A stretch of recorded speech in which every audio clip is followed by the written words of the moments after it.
सुबह के अनमोल मोती के सत्र में हम आपका स्वागत करते हैं। इस सत्र में मैं भारतीय इतिहास से संबंधित कुछ महत्वपूर्ण तथ्यों की ऐतिहासिक एवं तथ्यात्मक व्याख्या, प्रामाणिक व्याख्या आपके सामने रखूंगा और ये तथ्य इतने महत्वपूर्ण आपके लिए होने जा रहे हैं कि निश्चित तौर पर आप परीक्षा में अपने आप को काफी कंफर्टेबल जोन में महसूस करोगे। पहला तथ्य है, आज ये 5 तथ्य मैं आपके सामने लेकर आया हूं। पहला पहला तथ्य है, चोल नरेश कौन है? वो चोल नरेश जिसने गंगा के तटवर्ती प्रदेशों से अनेक शैव संतों को लाकर तंजौर में बसाया था।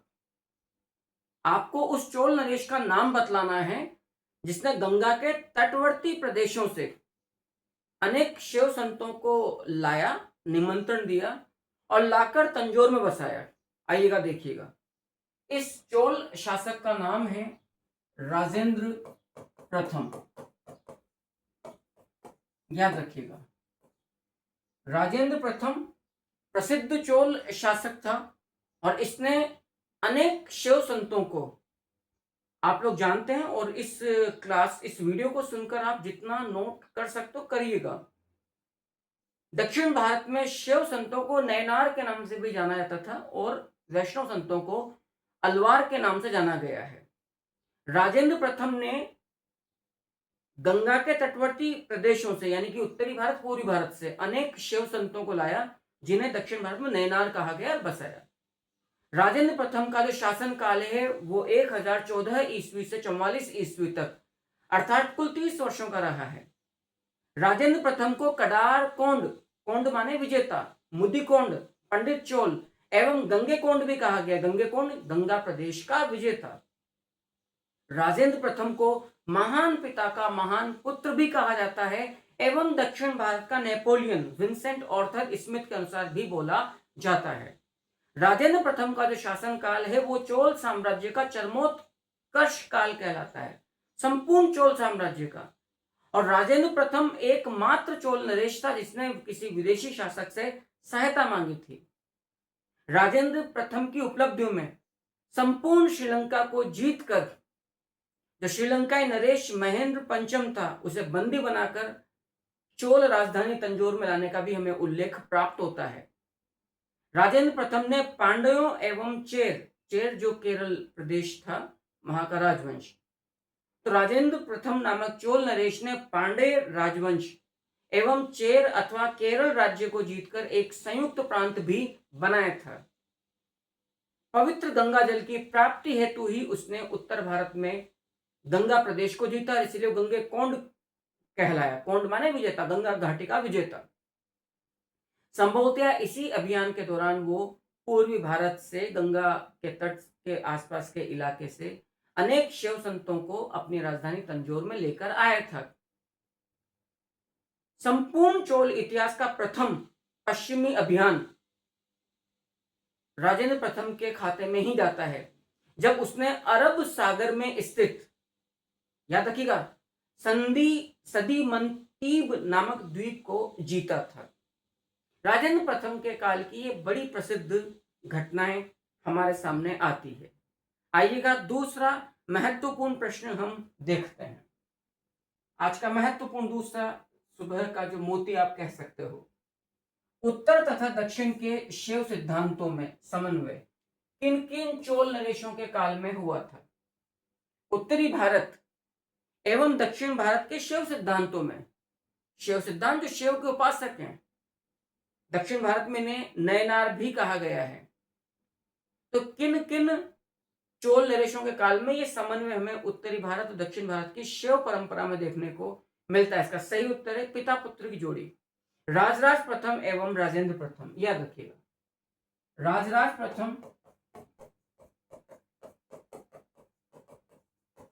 एवं राजेंद्र प्रथम, इन दोनों नरेशों के काल में हमें उत्तरी भारत एवं दक्षिण भारत की जो शैव परंपरा है उनमें समन्वय देखने को मिलता है। क्लियर है?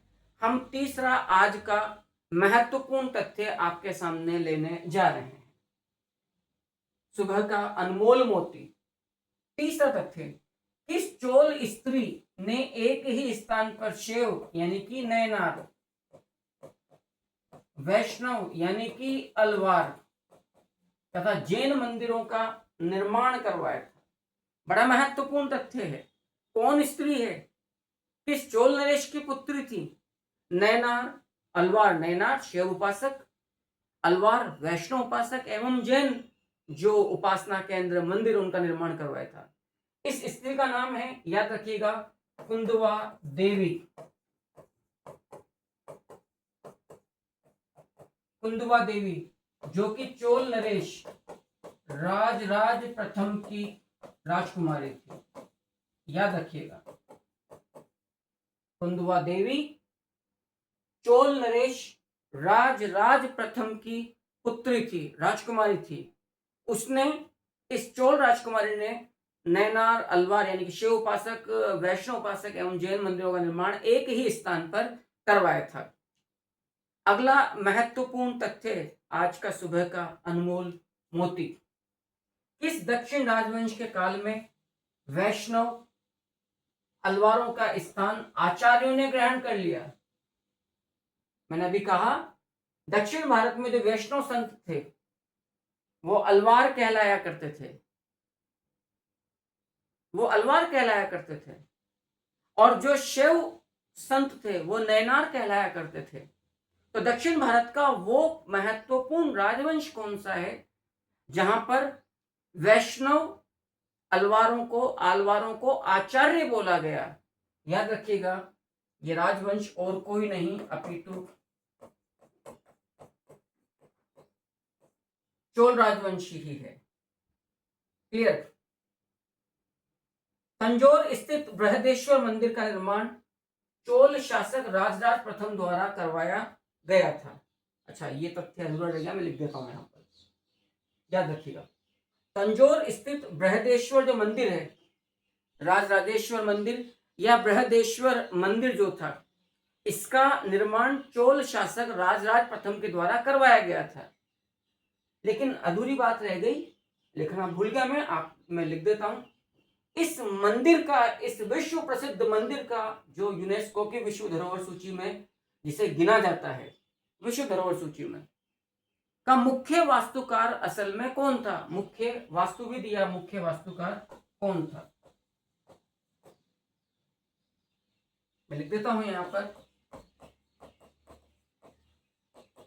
मुख्य वास्तुकार अथवा वास्तुविद कौन था? अब आप सोचिएगा ये कितना महत्वपूर्ण तथ्य आपके सामने आता है। असल में जो बृहदेश्वर मंदिर है, जिसको आप राजराजेश्वर मंदिर भी पुकारते हैं, इसका निर्माण राजराज प्रथम के काल में उसके राजशिल्पी, उसके राज वास्तुकार, आर्किटेक्ट कुंजर मल्लन राजराज पेरुंत चंद के द्वारा किया गया था। याद रखिएगा, कुंजर मल्लन राजराज पेरुंत चंद के द्वारा किया गया था। कुंजर मल्लन राजराज। अब यहां पर ये राजराज वाली जो बात आ रही है, शासक का नाम नहीं है। शासक के काल में जो निर्माण हुआ है वो राजराज प्रथम है, लेकिन राजराज वास्तुकार के नाम में भी है कुंजर मल्लन राजराज पेरुंत चंद। याद रखिएगा, काफी बड़ा नाम है, काफी प्रसिद्ध वास्तुकार है। और अभी जब मैं व्याख्या दूंगा आपको राजराजेश्वर मंदिर की, बृहदेश्वर मंदिर की, जिसे कि पेरू वट्टेयार मंदिर भी, कोविल मंदिर भी कहा गया है, आपको आइडिया लगेगा कि यह मंदिर कितना महत्वपूर्ण था, इसका आर्किटेक्ट या इसका आर्किटेक्चर क्या गजब रहा होगा। तो प्रसिद्ध चोल शासक राजराज प्रथम के काल में द्रविड़ शैली में महादेव शिव को समर्पित द्रविड़ शैली का जहां सबसे ऊंचा विमान है, जहां पर कुल 13 मंजिलें 7 वर्ष में यह मंदिर बनाया गया, और इस मंदिर का जो वास्तुकार है वो है कुंजर मल्लन राजराज पेरुंत चंद। इस मंदिर को राजराजेश्वर मंदिर, बृहदेश्वर मंदिर या पेरुवुट्टेयार कोविल भी कहा गया है। याद रखिएगा, बृहदेश्वर मंदिर, राजराजेश्वर मंदिर। आपको सुनकर यद्यपि आश्चर्य होगा, बृहदेश्वर मंदिर इसको मराठों ने बोला है। मराठों का जब यहाँ पर आक्रमण हुआ था तो मराठों ने इस मंदिर के आकार, विशाल आकार, भव्यता को देखते हुए इस राजराजेश्वर मंदिर को, जिसे कि पेरुवुट्टैयार कोविल भी कहा जाता है, को बृहदेश्वर नाम दिया था। लिख देता हूं मैं यहाँ पर इस मंदिर को पेरुवुट्टैयार कोविल।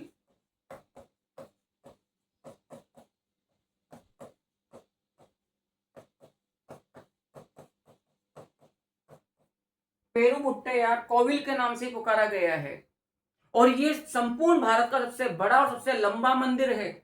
7 वर्ष इस मंदिर को बनने में लगे। इसमें द्रविड़ शैली में का सबसे ऊंचा विमान यहाँ पर स्थित है। कुल 13 मंजिलें हैं। भारत का सबसे लंबा, सबसे बड़ा मंदिर है।